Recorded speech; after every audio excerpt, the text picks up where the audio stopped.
Salam Pramuka. Perkenalkan, nama saya Iksan Kurniawan dari Prodi BGSD tahun 2020 Universitas Lampung. Ya, di sini saya akan menjelaskan tentang pengertian pramuka siaga. Pengertian pramuka siaga diawali dengan kata siaga. Siaga adalah sebutan bagi anggota pramuka yang berumur dari 7 sampai 10 tahun. Disebut pramuka siaga karena sesuai dengan kiasan nama perjuangan bangsa Indonesia, yaitu ketika rakyat Indonesia menyiapkan dirinya untuk mencapai kemerdekaan dengan berdirinya Budi Utomo pada tahun 1908 sebagai tonggak awal perjuangan bangsa Indonesia. Satuan terkecil dalam pramuka siaga disebut barung, dan satuan-satuan dari berbagai barung disebut perindukan. Setiap barung beranggotakan 5-10 orang pramuka siaga dan dipimpin oleh seorang pemimpin barung yang dipilih oleh anggota barung itu sendiri. Masing-masing pemimpin barung ini nanti akan memilih satu orang dari mereka yang akan memimpin barung utama disebut sulung. Sebuah perindukan terdiri dari berbagai barung yang akan dipimpin oleh sulung.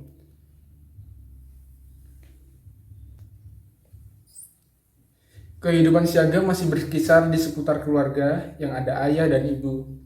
Keluarga merupakan pusat aktivitasnya. Atas dasar hal tersebut, pembinaan pramuka siaga dikiaskan sebagai keluarga bahagia, di mana terdapat ayah, ibu, dan paman serta bibi. Wadah pembinaan ini disebut perindukan siaga, yang mengkiaskan bahwa anak seusia siaga masih mengindukkan pada ayah dan bunda atau keluarga. Hal ini diperjelas dengan formasi bentuk barisan berupa lingkaran pada upacara pembukaan dan penutupan latihan siaga. Kode kehormatan bagi pramuka siaga yaitu ada dua. Yang pertama disebut Dwi Satya atau janji pramuka siaga, dan yang kedua disebut Dwi Dharma atau ketentuan moral pramuka siaga.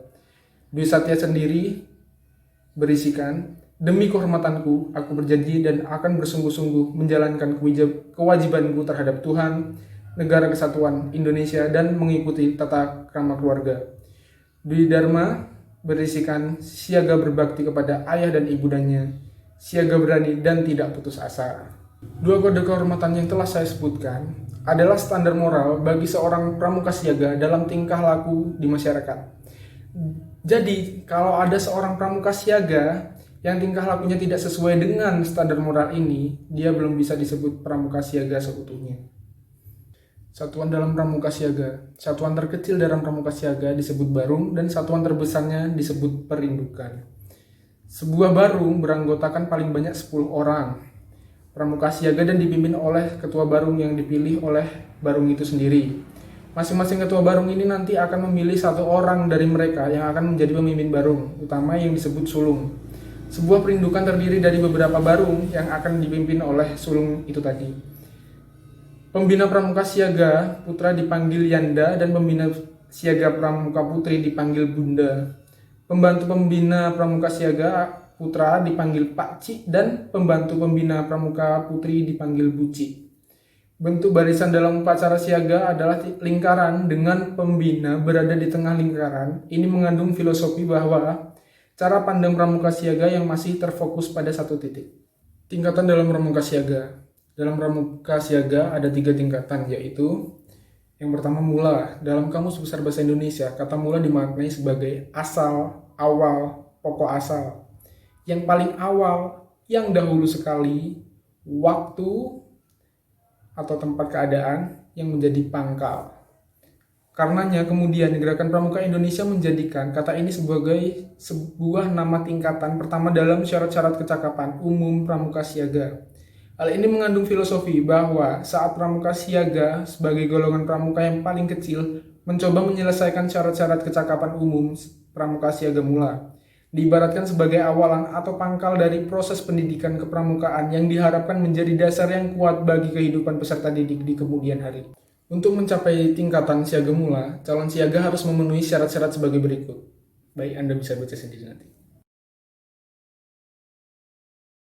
Dan tingkatan yang kedua yaitu siaga bantu, mengkiaskan tingkatan kecakapan siaga yang dapat membantu pekerjaan-pekerjaan tertentu. Untuk mencapai tingkatan siaga bantu, seorang pramuka siaga mula harus memenuhi syarat-syarat sebagai berikut. Baik, Anda akan membaca sendiri lagi. Yang ketiga yaitu ada siaga tata.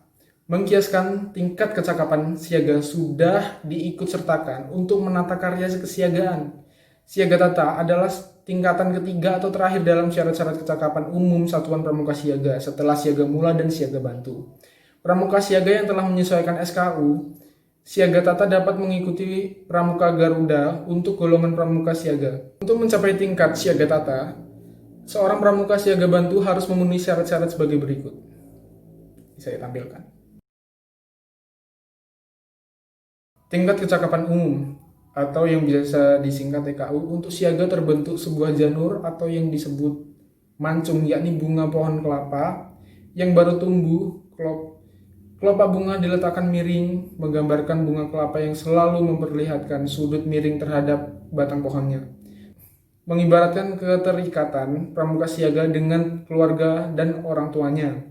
Kelopak bunga kelapa yang mulai berrekah menggambarkan pertumbuhan tanaman, mengibaratkan pramuka siaga yang sedang bertumbuh menjadi tunas calon bangsa.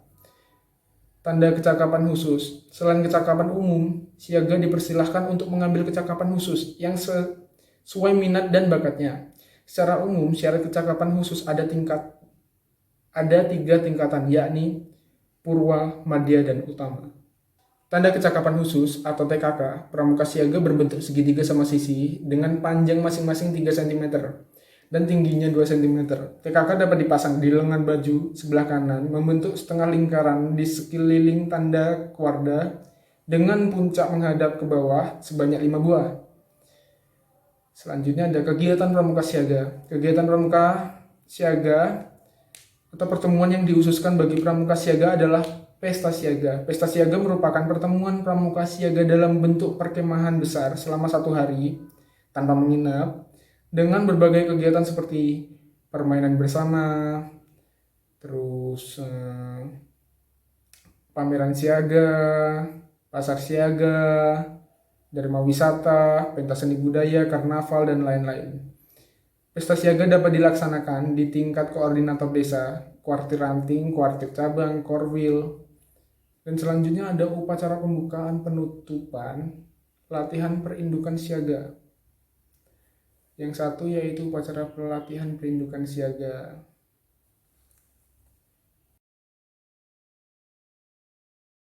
Lalu ada upacara penutupan latihan perindukan siaga. Baik, terima kasih. Wassalamualaikum warahmatullahi wabarakatuh.